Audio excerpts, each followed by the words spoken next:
We got a workshop about the proposed animal control ordinance amendments.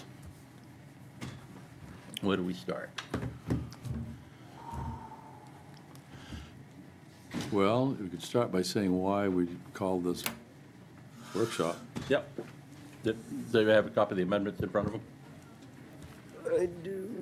Do you guys have copies of the proposed changes to the, I have. Hey, you all need copies? I have. the proposed changes to the ordinance? I have one. Yeah, I got them here somewhere. Well, they're in your book. A good place for them.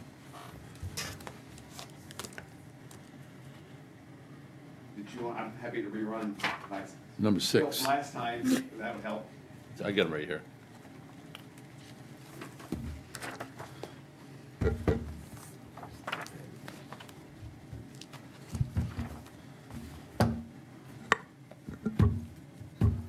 Also, I think this is supposed to be a workshop about other issues of dogs. Oh, yeah, I think it's going to be far-flung. Yep.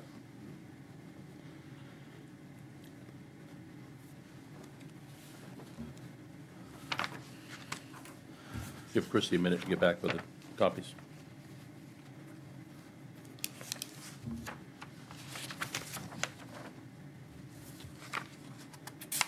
So it's interesting. I have 3 reports. It's 2 pages long. There's really nothing. Yeah. It describes what a dog at large is and blah, blah, blah, blah. But Bath, gosh, it's a novel. And they have a dog park, of course, and so does Brunswick.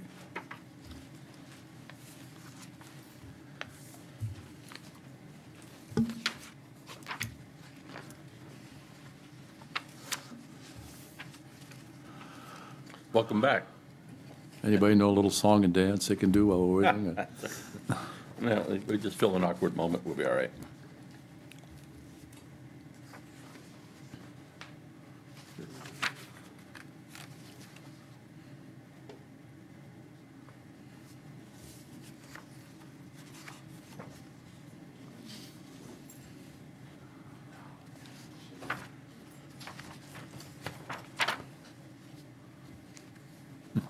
Kind of funny because Freeport's ordinance is dogs, animals, and fowl. Yeah. And, I mean, it's They nothing. covered everything. It's really nothing.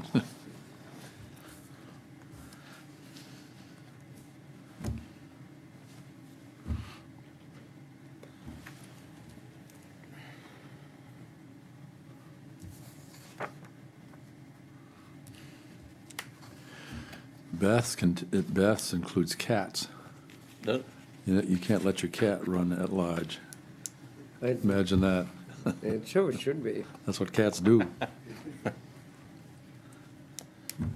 We had a robin's nest under our deck when we moved in, and I took pictures every day as they grew. Cat food, you mean? And they did. The neighbor's cat, as the day they learned to fly, the neighbor's cat was waiting in the lawn and mauling on no kidding. every one of Oh, my them. God. There's nothing you can do about it because cats don't have to be on a leash. Well, this does talk about cats being a nuisance and, Cats kill more birds than anything. Oh, yeah? birds, grasshoppers, everything that moves. Yeah. They're the most ferocious animal, they say, for their size. They'll Yeah. attack anything. I mean, think about it. We've all been attacked by a cat, I'm sure, at one point in our lives. Yes, yeah. Yeah. What's that? Great conversation. I have mine, yes. Yes. Yep, we got it. You don't want one, Spike? He's got one. Oh, you got one. He's got one. I'll get one now. You can all read along. You don't need no ordinance. Did you want to start with maybe the co-chair of the Town Lands Committee, Ken Omen, giving kind of a summary of how we got to this point and the recommendations that came from the Town Lands Committee? Yeah, we put the spotlight on. Yes, there you go. Is that a good place to start? It's his fault. Sure. We've been public- Once again, Ken Emick from the Harpswell Town Lands Committee. I think over the last few months, or probably longer than that, the Town Lands Committee, Town Administration, as well as the Select Board members have all gotten concerns about basically people not following the rules with dogs off leash. I think the worst problem is on the Cliff Trail, but probably not limited to that. And it's the policy, dog policy pretty much applies to Cliff Trail, Devil's Back, Mitchell Field. Giant Stairs has a little different policy in that dogs are always on leash at Giant Stairs. The root of the problem is that I think during the on-leash hours for the other town properties is dogs are often found off-leash. And I think there's some degree also, on the accessible portion of the Cliff Trail, which is always dogs on leash. Some dogs are still not, people aren't complying with the rules there either. As things stand right now, the town really doesn't have any enforcement mechanism for, fining and tickets, whatever you want to call it, for when a violation happens. So the town lands in our March meeting suggested that they, let me get the exact name, the animal control ordinance be updated to basically allow enforcement mechanism through fines. And I believe the town attorneys updated the document we have now. I think the desire is to get it on to the June ballot so that, you could have better enforcement for the summer. Yeah, and I just want to be clear too, we have an ordinance right now. We have penalties right now for dogs at large, barking dogs, nuisance dogs. But what we're trying to do here is to make sure it's clear that the board has the authority to establish rules on town property. They might be different from what the ordinance says. You might require leashes at all times, as an example. But you want the authority from the voters to do that and to also assess financial penalties. So we don't currently have strong language in there for the animal control officer to enforce a financial penalty on someone who has broken a rule that's been established by the select board on town property. So that's what we're trying to accomplish here. And so this language led to a discussion at the last select board's meeting about should you change the rules? Maybe you want to change the rules, but right now the focus of this language is to make sure you're authorized to establish the rules and then to have certain people collect penalties. We added the sheriff's department deputies as an entity that would be able to enforce the ordinance.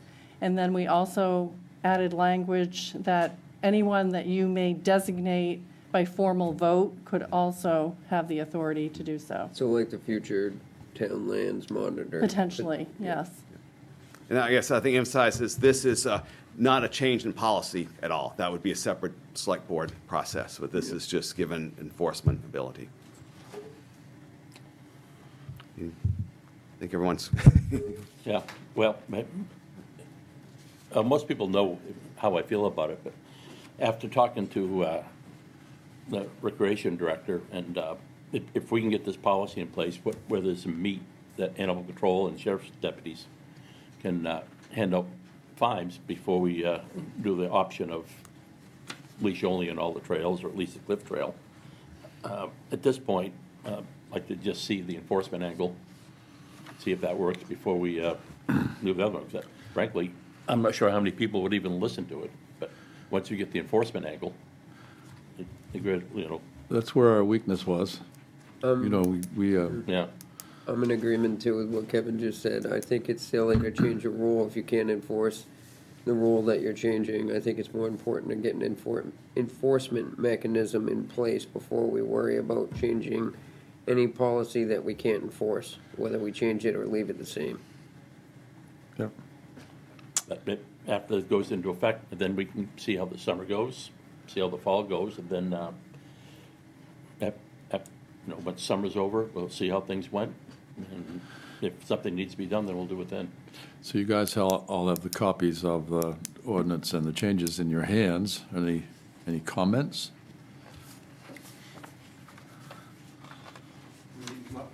Yeah, please.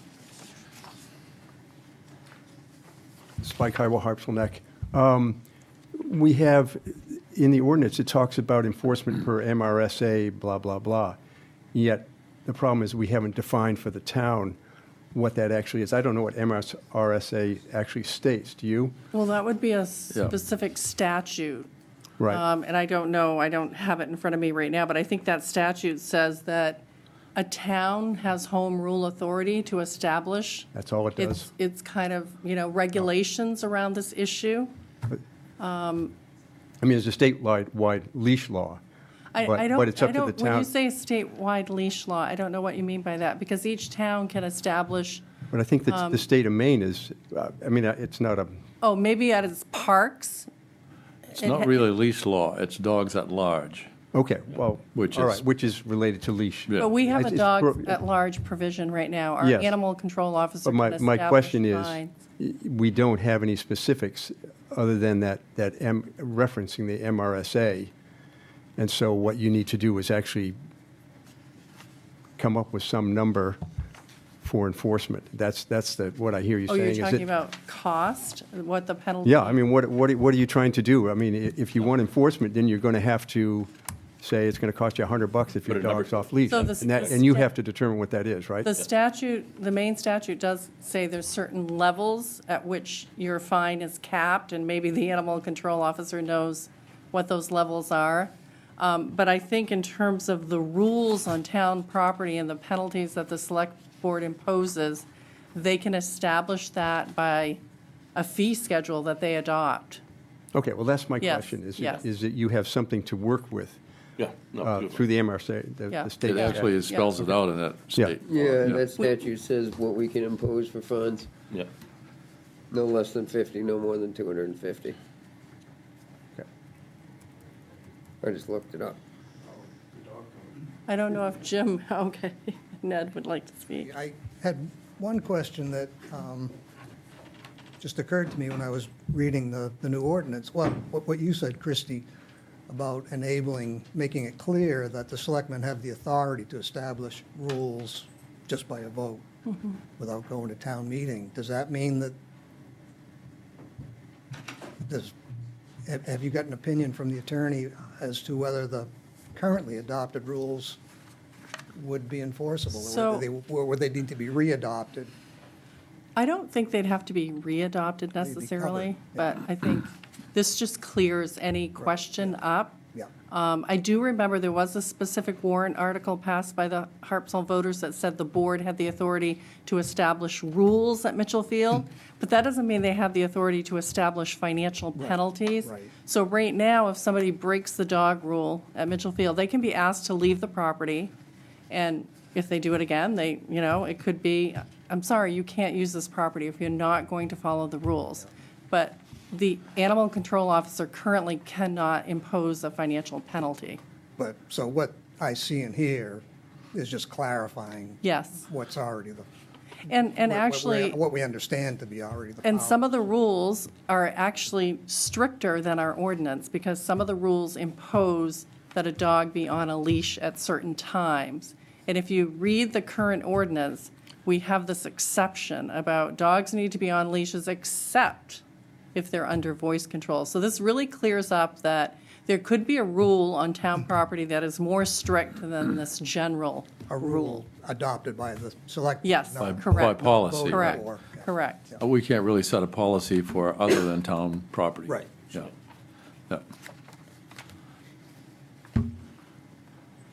And she comes with her dog. Yes. Donna Chipman, dog on leash. Hey, that's the first time I've seen that dog on a leash. I know, and I'm here to say, I think dogs should be on leashes all the time. I know my husband doesn't agree, but I think they behave better. I personally have always had trouble with dogs. Last time I came here for a public hearing about dogs, I was accosted by dog owners telling me that I should be in a room with dogs and I'd get used to them. Has nothing to do with getting used to them. No. I just think that when I'm out walking, I don't want to be accosted by somebody's dog. And I believe they should be on leashes. And this is just to show you. No. Well, just so you know. Thank you. Yeah. First time he hasn't barked at me, Yeah, so he's thanks a doing lot. better. Well, oh, He yeah. is. Yeah. Well, that being said, I agree with you, but we're gonna give this a shot. The enforcement angle, but we're not far off. Yeah. It's a lot easier for us to change the rule than it is to get an enforcement mechanism in place, because, like we've said, we can have a board meeting and change the rule one evening instead of having to have a town vote to create the enforcement mechanism. But I just wanted you to know that I'm somebody that dogs are cost. Thank you. They make a beeline for her. Good evening. Robert Ryan, Harpswell Neck. Well, you heard from me last week, and I do believe strongly that we should have a leash law that applies to all of our town lands, and then maybe there's some specific areas where they can be off leash that we should work on. But I think this is a good first step to, first of all, establish the penalties and then deal with where and how later. Thank you. Okay, thanks. Anybody else?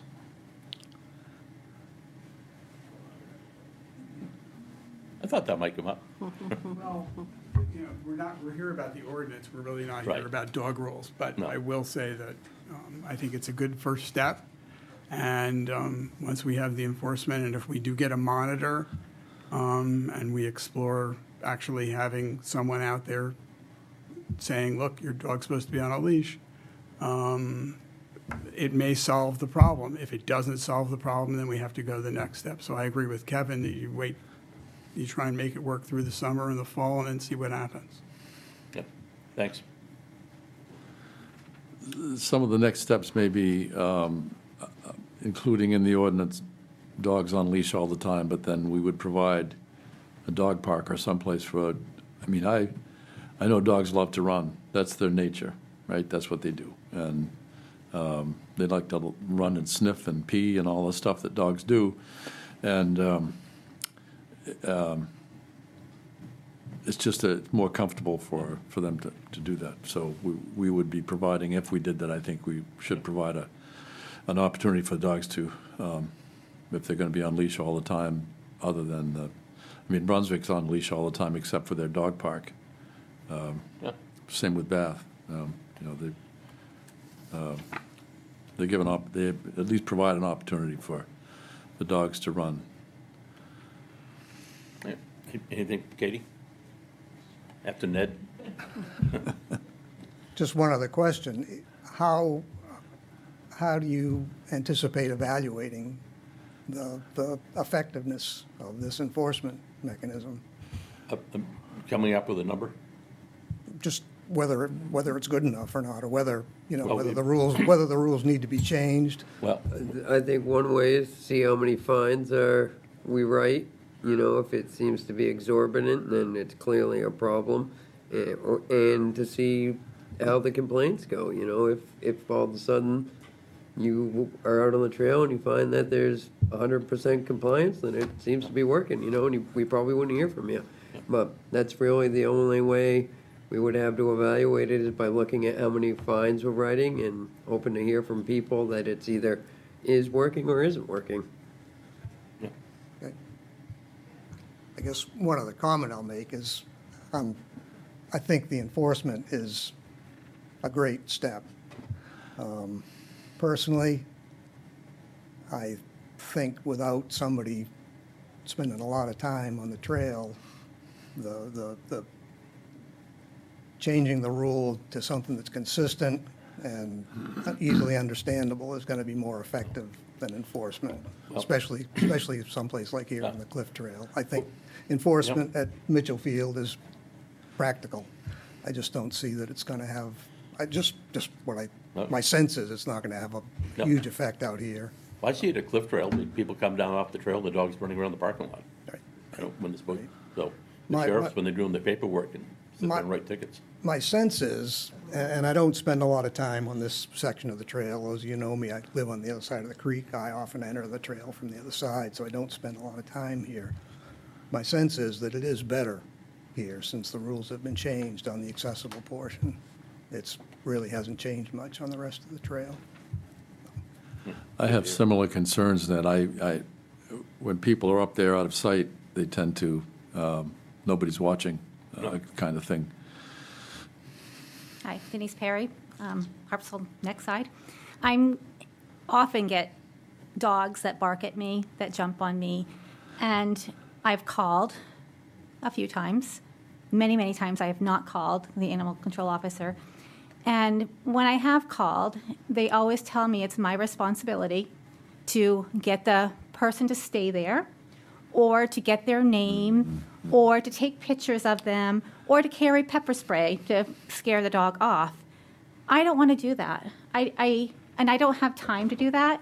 But when I've been attacked by a dog, and I have been attacked before, I am not going to stay around and ask that person, what's your name? I'm not going to stand around and say, can you hold on? I got to call 911. I got to call in, because they're not going to stay. Don't They're go gonna- anywhere. They're going to bolt as fast as they can. So I'm not sure how the enforcement will work, especially on a trail when no one else is there to witness it. You're out there and you're by yourself, so it's you and that other person. So I'm not sure how that enforcement piece would play out on a trail. So I would like to see all dogs on leash at all public lands at all times, and not wait through the summer and the fall, because the summer is when I get attacked the most. That's my point of view. Thank you. Thanks, Denise. Anybody else?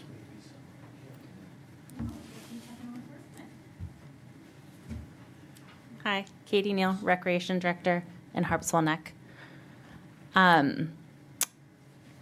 I appreciate that there are other spaces in town where dogs can run off leash. The Land Trust provides several trails where dogs are allowed off leash.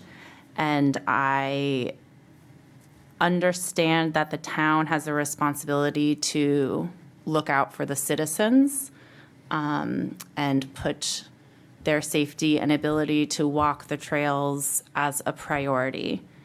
I asked last week that you all not make a decision at the meeting last week, though there were compelling reasons to make changes for a couple of reasons. One, I'm hoping that the enforcement with a penalty does deter folks from breaking the rules.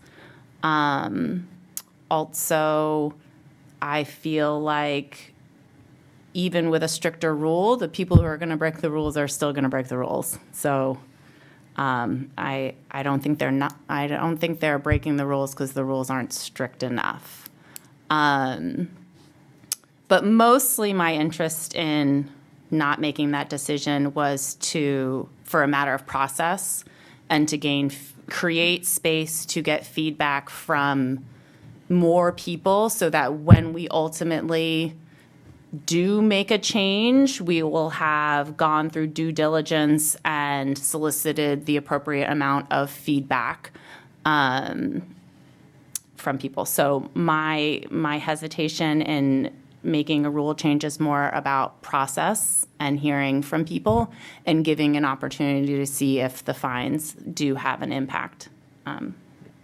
Thank you. There was a study done during COVID. I don't know what the results are now. But, did the anchor do it? Somebody did it. Like, in terms of how many people were complying with the rules? Yeah, and what the thoughts were, leash, no leash. I think Jane might have. Yes. That up. So that was a task force that was put together, and they spent a lot of time researching the surrounding towns and what their rules are. They did a survey.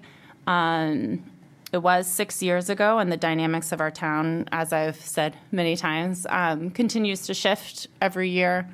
And at that time, the most popular response was having dogs on leash at all time. That group felt like the best compromise was dogs off leash in the morning and in the early evenings. And so the rules were sort of a trial.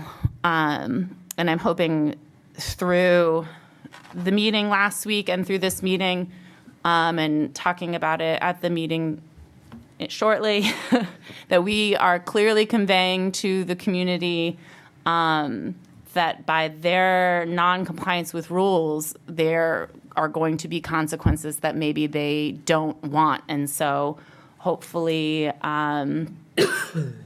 hopefully people are listening to the meeting and are taking it seriously. So we could always change our policy. I mean, we can do that. We don't have to send it to the voters for town properties. So if this doesn't work, Yeah. after June, when we have the authority to do this, we should post the signs at each trail and at Mitchell Field. There's a dogs on leash, blah, blah, blah, blah, and the fine is this, $200 for the first time, or whatever it is. Hopefully that's attention getting enough to do the job, but we'll find out. Hi, I'm Liza Rowland. I live on Bailey Island. I love dogs. I have 2 dogs. And my concern, if it were up to me, I would say dogs should always be on leash because I think it's safer for everyone and it makes a more inclusive environment for everyone. My brother, who is profoundly autistic, and I have been charged by dogs multiple times within the past year and a half. My dogs and I have been attacked twice and bitten twice. And my concern really is not just the trails, but like public spaces. On Bailey Island, there's not a lot of space to walk. And now my safe loop that I could walk on Steamboat Lane is completely off limits because of the woman whose dogs have attacked and bit my dog twice with no repercussions.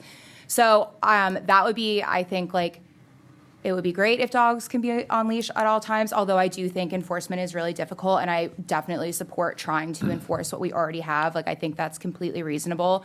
My question would be that I don't think just posting signs at public trails is enough, and I'm wondering what the town is going to do to communicate to people that there's going to be actual repercussions when they break the rules. Thank you. Well, like David said, when this gets enacted in June, then new signs will be up and notice of enforcement, and the amount of the fine, whatever we figure out that's going to be. And I think we would plan to do an article for the Anchor, and we will put it on television. Yep. The town Facebook page. And So there won't be any excuse for people not knowing about it, let's No. put it that way. I do want to say, if anyone has been bitten by a dog, please report it, because our animal control officer will follow up on dog bites.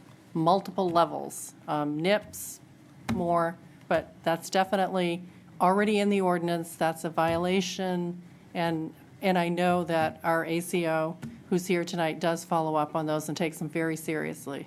Both of my instances I felt were handled really well by, thank you, and then the previous ACO as well. I just think, and I mentioned this at the last meeting that I came to, I think we have a cultural problem where, like, we just really need to communicate to people why it's, very unsafe to let your dog run around. And I'm talking very specifically about Bailey Island, where there's a lot of traffic, a lot of fast-moving trucks. It's very unsafe for everyone, right? Not just your vicious dog attacking me, but for the animals themselves running around in the streets.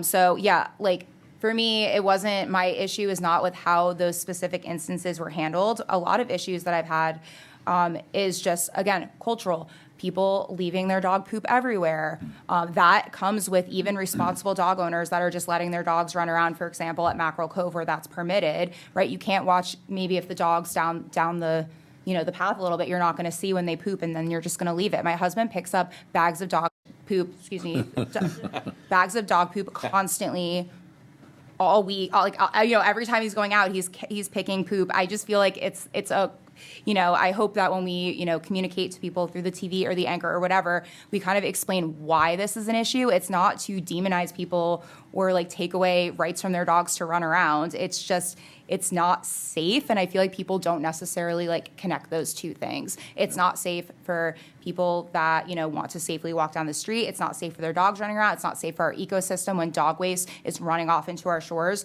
There are so many reasons why we need this to be enforced. And I think like the people that I've had literal like fights with, like yelling at because their dogs are charging at me, or like really negative attitudes that I've encountered, they just have no idea why what they're doing is wrong. And I hope that like we can maybe band together and try to, again, communicate to people why this needs to be enforced. Thanks. All right. Anybody else? Anything that? No. Hey, you weren't the first one to swear in here. Made it a year. I know. No, I did. I slipped up. Oh, did you? Yep. Anyway, I guess at this point, nobody's got anything else. Show up in June and vote in the ordinance. There'll be more to come, Yep. And then after that, we'll discuss what the fee arrangement will be.